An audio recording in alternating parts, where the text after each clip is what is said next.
আশপাশ এলাকায় মনে হয় এরকম একটা গরু নাই। আমি ওই গরুর খাবার যেটা সেটাই দিয়েছি, আঙ্গুর আপেল দিই নাই, ও কয়ে হবে না করে আল্লাহর আমি এই যে আনছি 10 মাস, আমার এর ভিতরে কোনো আল্লাহ বিপদ দিয়ে নেই। জি আলহামদুলিল্লাহ ভালো ভালো আছে। জি কথা বলে কথা শুনে কিছু বলে না। এই যে আমি তো এই যে দাঁড়াচ্ছি গরুর সাইডে দেখেন, আপনার থেকে অনেক উঁচু দেখাইতেছে। জি জি আমার চেয়ে উঁচুই করে। খামারিরা যদি চাই যে গরুটা নেব, যোগাযোগ করে নিতে পারবে, সমস্যা নাই। 6 দাঁতের গরু হলে এ তো পুরো হাতি হয়ে যাবে। গরু যার পছন্দ হবে, গরু কিনতে হলে কাছে আসতে হবে, কাছে এসে 5 টাকা কম দেওয়া যায়, দূরের থেকে 10 টাকাও কম নেয় না, 2 টাকাও কম নেয় না, কাছে আসলে গরু বিক্রি হয়ে যাবে।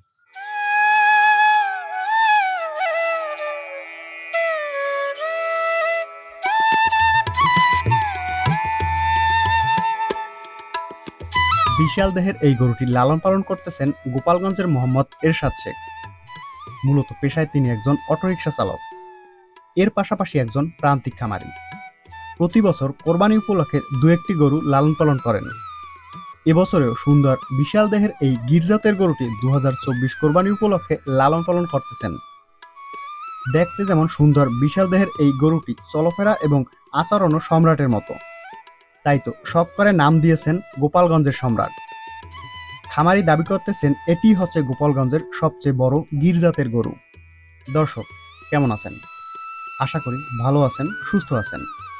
দেশ ও দেশের বাইরে থেকে এই মুহূর্তে যারা কৃষক কৃষিনী চ্যানেলের কৃষি বিষয়ক প্রতিবেদনটি দেখতেছেন, আপনাদের সবাইকে শুভেচ্ছা জানিয়ে শুরু করতেছি আজকের প্রতিবেদন। শুরুতেই বলেছিলাম সুঠাম দেহের এই সম্রাট সম্পর্কে, তো কথা না বাড়িয়ে চলুন সরাসরি কথা বলি এরশাদ ভাইয়ের সাথে।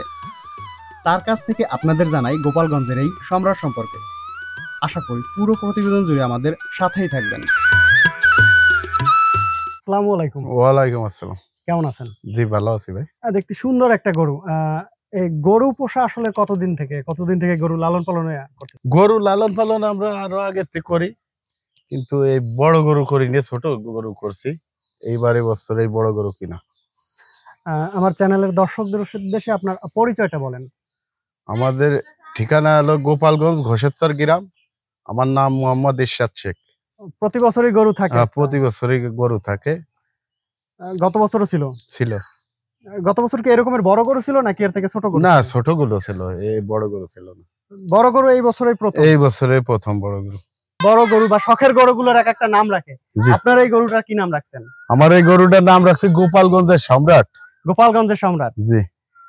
দেখতেও তো মাশাআল্লাহ আপনার সম্রাটের মতোই। হ্যাঁ। দেখা গেছে রং, তারপর হচ্ছে আপনার উচ্চতা, সব মিলিয়ে এক সম্রাটের মতোই। আল্লাহ দিলি কোনো কমতি নাই, বুঝছেন? কোথাও কোনো খুঁত নাই? না, কোনো খুঁত নাই, আর কোনো সব দিক থেকে একদম আল্লাহ সব আরে পরিপূর্ণ দিয়েছে। বড় গরু লালন পালন আসলে কিভাবে শুরু করলেন বা কি ইচ্ছা নিয়ে বড় গরু শুরু করলেন? বড় গরু শখের বিষয়ে একটু কিনলাম, যে পাইলি দেখিস, শখ করছে সবাই। বড় গরু কি রকমের কি? জি জি। মূলত শখের বশেই শুরু করছেন? জি। মূল পেশা হিসেবে কি কাজ করেন? পেশা হিসেবে আমি ইজি বাইক চালাই। বর্তমানে বয়স কত? এর বয়স 3 বছর, ওই নাই 2 বছর। দাঁতে দুইটা দাঁতে? জি। তাহলে তো এই 2024 কোরবানির জন্য একদম পারফেক্ট। জি, 2 দাঁতের গরু। 2 দাঁতের গরু। সেক্ষেত্রে আপনার এই গরু কি আপনার নিজের খামারের নাকি কিনে আনছেন? না, আমি কিনছিলাম, এই আমাদের পাশের গ্রামের থেকে কিনছিলাম। পাশের খামার থেকে? খামার না, সেও মানে পালে গরু, তার গাড়ি বাছুর, আমি শখ করে কিনে আনছিলাম। কি দেখে এই গরু পছন্দ করছিলেন? এই গরুর হাত পাও গের গিটাপি দেখিয়া যে ভালো জাতের গরু এ পালি বড় হবে। এটা তো হচ্ছে গির জাতের গরু। এটা বর্তমানে লাইভ ওয়েট আছে কত? লাইভ ওয়েট আমার মাপা নাই, তা আমার একটা অনুমান যে 850-800 হবে। অনেকে বলে যে আমার গরুর কোরবানি আসলে দেখা যায় যে অনেক খামারি আছে বলে যে আমার গরুরে আমি ফল খাওয়াই, আঙ্গুর আপেল খাওয়াই। সেক্ষেত্রে আপনি এই সুন্দর গরুটা কি খাইয়ে লালন পালন করছেন, এত সুন্দর দেখা গেছে হৃষ্টপুষ্ট করছেন, কি কি খাবার দিচ্ছেন? আমি ওই গরুর খাবার যেটা সেটাই দিয়েছি, আঙ্গুর আপেল দিই নাই, ও কয়ে হবে না। আমি গরুরে বসি, গম, ছোলা এইগুলো খাই। সেটা দানাদার খাবার? ওইটাই দানাদার খাবার। কাঁচা ঘাস কি রকমের দিচ্ছেন? কাঁচা ঘাস আমার ওই যে জমিতে আছে, আবার আমি ঢাকার থেকে সাইলেস আইনি খাওয়াই। ওই পেটি ধরে সাইলেস 10 পেটি একবারে অর্ডার দিই, এটাই আমাদের এই গোপালগঞ্জ কোরিয়ায় চলে আসে, ওখান থেকে নিয়ে আসি। সাইলেস, কাঁচা ঘাস, দানাদার প্রধান খাবার? জি, এইগুলোই এমনি কোনো ই নাই। অনেকের কোরবানির আগে চিন্তা থাকে যে আসলে আমার যে গরুটা দিয়ে কোরবানি দেবো এটা ভ্যাকসিন করা কিনা বা স্বাস্থ্যসম্মত ভাবে পারফেক্ট কিনা। সেক্ষেত্রে আপনার এই গরুটায় কি সবগুলো ভ্যাকসিন করা হয়েছে? হ্যাঁ, ভ্যাকসিন দেওয়া হয়েছে। সবগুলো ভ্যাকসিন করা হয়েছে। জি।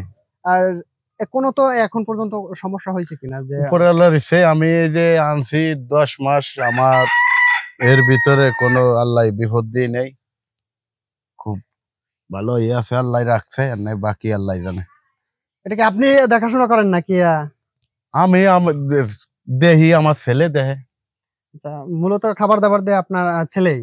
খাবার দাবার ওই দেয়, আমি তো গাড়ি চালাই, আমি সময় পাই কম। আসসালামু আলাইকুম। ওয়ালাইকুম আসসালাম। আপনি গরু দেখাশোনা করেন? জি। কি নাম আপনার? আমার কি নাম নাম? হচ্ছে আব্দুল করিম। আব্দুল করিম। কি করেন? পড়াশোনা করেন? জি। এর কি দেখাশোনা সব কাজে আপনি করেন? জি। কিরকমের দেখতেছেন? অন্যান্য আশেপাশে তো গরু আছে, তো কিরকমের দেখতেছেন? আপনাদের গরুটা কিরকমের? জি আলহামদুলিল্লাহ ভালো। ভালো আছে? জি। কথা বলে কথা শুনে কিছু বলে না। এমনি শান্ত আছে গরু? জি। আপনি একা একাই দেখা গেছে নিয়ে যাইতে বের হইতে পারবেন বা ঢুকাইতে পারবেন? জি। যদি কেউ চায় তাহলে দেখা গেছে অনেক গরু আছে যে 7-8-10 জনেও নিয়ে যাইতে পারে না, সমস্যা না, হয়। এটা আমি একাই পারি। আপনি একাই পারেন? জি। এর খরচটা আসলে কি রকমের, বা এখন বর্তমানে কি রকমের খরচ চলতেছে, বা একটা গরু এই পর্যন্ত আনতে কি রকমের খরচ হয়? এই এর ব্যাপারটা একটা গরু মনে করেন যে 700-800 টাকায় নিচে হবে না। দৈনিক খরচ? দৈনিক 700-800 টাকা খাবে। খাবারের খরচটা জি। গতানুগতিক বছরের থেকে বছর খাবারের দামটা এবছরে একটু বেশি। খাবারের দাম বেশি, এই জন্য খরচটাও একটু বেশি খরচটাও পড়ে। বেশি। হ্যাঁ। আপনি যদি আমাদের একটু ওই গরুর পিছনে গিয়া দেখাইতেন আসলে কি রকমের হাইটটা আছে, একটু যদি দেখা যাচ্ছে আচ্ছা, ভিডিওতে তো দেখাচ্ছি। বোঝা যায় না যে কতটা হাইট আছে। এই যে আমি তো এই যে দাঁড়াচ্ছি গরুর সাইডে, দেখেন আপনার থেকে অনেক উঁচু দেখাইতেছে। জি জি, আমার চেয়ে উঁচু এই গরু। অনেকে আছে যে শখ করে আবার খামারে বড় গরুর কেনে যায় পরবর্তী কোরবানির জন্য। তো জি। আবার যদি চায় তো সেও এখান থেকে এই কোরবানির জন্য বা পরবর্তী কোরবানির জন্য সংগ্রহ সংগ্রহ করতে পারবে। খামারিরা যদি চায় যে গরুটা নেব, যোগাযোগ করে নিতে পারবে, সমস্যা নাই। দেখা গেছে গলার রুমালটাও অনেক লুজ আছে। জি, আর এর হচ্ছে এখন চামড়া- আমরা অনেক লোস, এই গরু তো অনেক বাড়বে, এর বারণ তো আরো অনেক অনেক অনেক বাড়বে। বাড়বে। গির জাতীয় গরু না, এর 18-20 মন গোশ হয়ে যায়, 18 থেকে 20 মণ হবে। 20 মন হয়ে যাবে বয়সে। 6 দাঁতের গরু হলে এ তো পুরো হাতি হয়ে যাবে। এখনই তো দেখা গেছে আপনি ওই পাশে দাঁড়াইলে হ্যাঁ। আপনার দেখা যায় না একদম। জি। এই কোরবানি উপলক্ষে কি রকমের দাম চাচ্ছেন বা কি রকমের দামে আশা করতেছেন? এর দাম চাচ্ছি তো 8 লাখ টাকা। 8 লাখ দাম চাচ্ছেন। জি। সেক্ষেত্রে যারা কোরবানি উপলক্ষে কিনতে আসবে তাদের উদ্দেশ্যে আপনার কি বলবেন, বা কিভাবে কি সংগ্রহ করবে আপনার থেকে? তারা সংগ্রহ করবে, এখন মনে করেন মোবাইল নাম্বার দিতে হবে, আইসে গরু দেখবে, দেখে শুনে দাম দর বলে নেবে।